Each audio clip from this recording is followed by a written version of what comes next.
The Texas sun was sinking low across the dry horizon, casting a molten glow over endless plains of dust and grass. Rancher Eli Turner guided his horse through the fading light, the creak of leather and jingle of reins blending with the soft hum of cicadas. He'd spent the day repairing fences on the far side of the property, miles from his ranch house, and was bone-tired. But as he turned down the rocky trail, something caught his eye, a lone figure kneeling near a fence post, sketching in a notebook. Eli slowed his horse and tipped his hat in greeting. The woman looked up, brushing stray hair from her face, her eyes bright despite the heat. Eli recognized her instantly.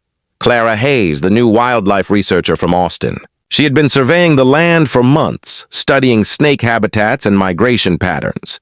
"Evening, ma'am," Eli called, his deep voice echoing faintly. "You sure it's safe poking around snake country this late?" She smiled, an easy grin that made her freckles dance. "I'll be fine, Rancher," she replied. "I'm just tracking movement patterns for the rattlers. They fascinate me." Eli laughed softly.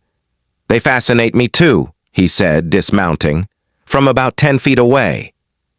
The air carried a faint smell of dry grass and iron from the rocks.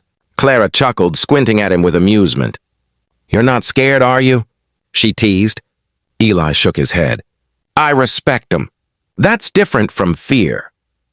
She opened her mouth to reply, but the sound that followed froze the words in her throat. A sharp, unmistakable rattle, like dry seeds shaking in a gourd. Eli's head snapped toward the noise, but before he could move, the strike came fast as lightning. Clara gasped and stumbled backward, her face pale as she clutched her leg. Eli saw it. 2 small puncture wounds above her boot, already swelling dark purple. He rushed to her, pulling a bandana from his pocket, his heart pounding in his chest. "Hold still," he ordered. "You've been bit." Her breath hitched, the pain twisting her face. "It burns," she whispered, voice trembling. "It's really swelling." Eli's mind raced. They were 5 miles from his truck, no radio signal, and the sun had nearly vanished. If he didn't act now, she wouldn't make it. He knelt beside her, tearing open the fabric of her jeans near the bite. The flesh was already hot to the touch, the veins darkening beneath the skin. Eli cursed under his breath. "I need to draw the venom out," he said firmly. Clara's eyes widened, fear mixing with trust. "Do it," she whispered. "Please, just do it." Eli hesitated only a second before leaning down, his lips pressing against the wound. The metallic taste of blood filled his mouth as he sucked hard, spitting the fluid onto the ground again and again. The taste burned, bitter and foul, but he didn't stop. Clara's breathing grew shallow. Her hands gripped the dirt, trembling as she watched him work. The stars began to emerge, faint pinpricks of light in the growing dark. Eli could feel his pulse hammering in his ears, his mouth dry, his muscles tense. He had done everything he could, yet the swelling didn't seem to slow. He spat one last time and wiped his mouth, looking at her face. "Hang on, Clara," he said hoarsely. "I'm going to get you out of here." But then, as he glanced back at her leg, something strange caught his attention, something that made his breath freeze in his chest. The wound didn't look like a normal snake bite anymore. The puncture marks were too far apart, too deep. The skin around them wasn't just swollen, it was pulsing, faintly, like something alive was moving beneath. Eli blinked hard, thinking it must be a trick of the fading light.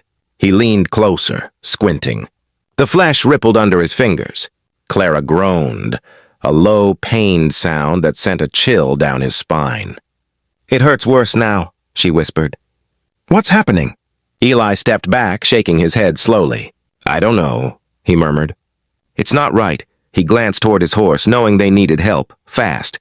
But moving her could spread the venom faster, or whatever it was that was now crawling beneath her skin.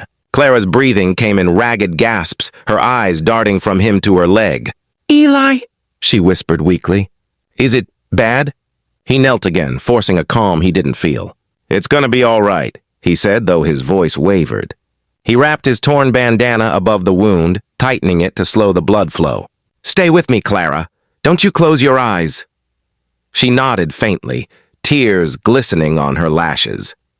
The night grew darker, the air colder. Coyotes howled somewhere in the distance, and the silence between their cries felt endless. Eli could hear the faint rustle of wind through the dry grass, and beneath it, a softer sound, almost imperceptible. It was a faint slithering, like sand shifting inside her leg. His stomach turned. He looked again at the wound. The skin seemed to move, tiny waves rolling outward from the puncture. "Lord help me," he whispered. Clara's eyes fluttered. "Please," she breathed. "It burns all over." He pressed a hand to her shoulder. "Hold on." He needed to get her to the cabin. Maybe there he could clean the wound properly, find anti-venom, anything to buy her more time. He scooped her into his arms, her body trembling against his chest. She felt light as a child. As he lifted her onto the horse, she whimpered softly but didn't protest. The moon was rising now, throwing pale light over the landscape. Eli climbed up behind her, wrapping one arm around her waist to keep her steady. He clicked his tongue and the horse started forward, hooves thudding against the hard earth in a desperate rhythm. As they rode through the night, Eli could feel her pulse fluttering weakly under his arm. He whispered to her, trying to keep her awake.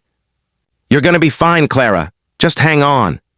Her head rested against his shoulder, her skin clammy, her breath shallow. The ranch lights were still far away, barely flickering on the horizon. But Eli pushed the horse faster, every muscle in his body aching. He didn't see the sweat, the dust, the blood. Just the woman fading in his arms, and the haunting thought that maybe it wasn't a snake at all that had bitten her.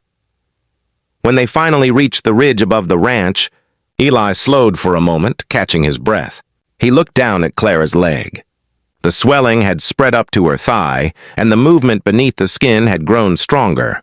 He felt something cold twist inside him, a fear deeper than anything he'd known. "Just a little farther," he whispered. But as he looked at her pale face in the moonlight, he realized she wasn't responding. Her eyes were open, fixed on nothing, lips barely moving. "Eli," she whispered faintly. "It's inside me."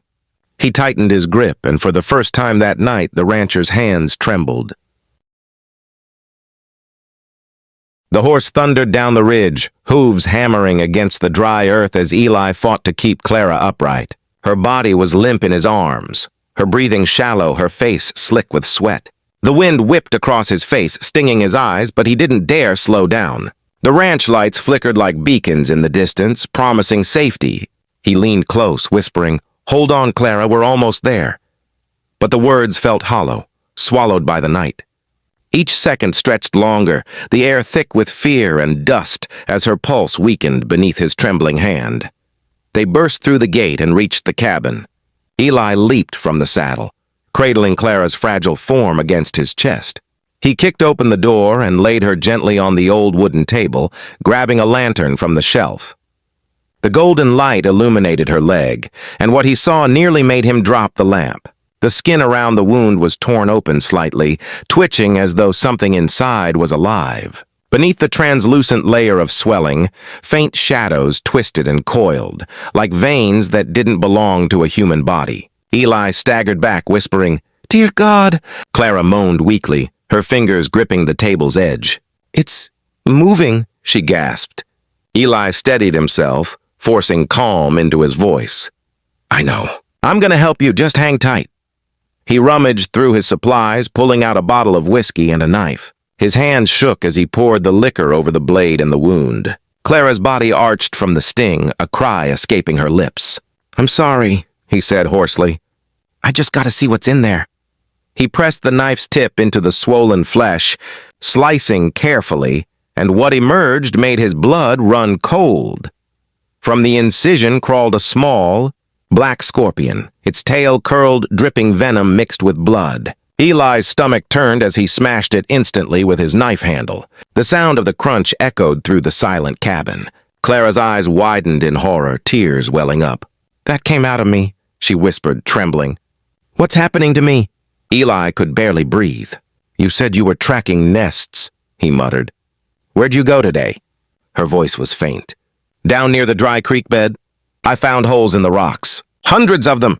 Eli's heart sank. "You disturbed a nest." Outside, the wind picked up, rattling the windows.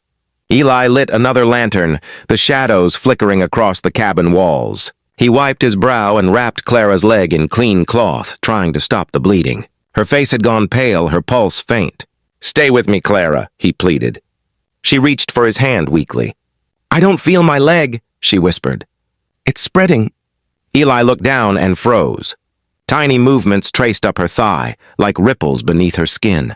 He tightened the bandage, his jaw clenched. "Not while I'm breathing," he muttered. But even he wasn't sure who he was trying to convince.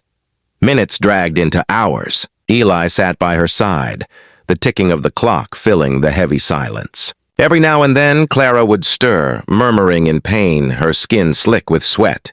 He dabbed her forehead with a damp cloth, his mind racing for answers. He'd seen snake bites, scorpion stings, even spider bites before, but nothing like this. The movement inside her body had slowed, but it hadn't stopped. Outside, the coyotes had gone silent. The night itself seemed to be holding its breath. Eli couldn't shake the feeling that something wasn't done with them yet.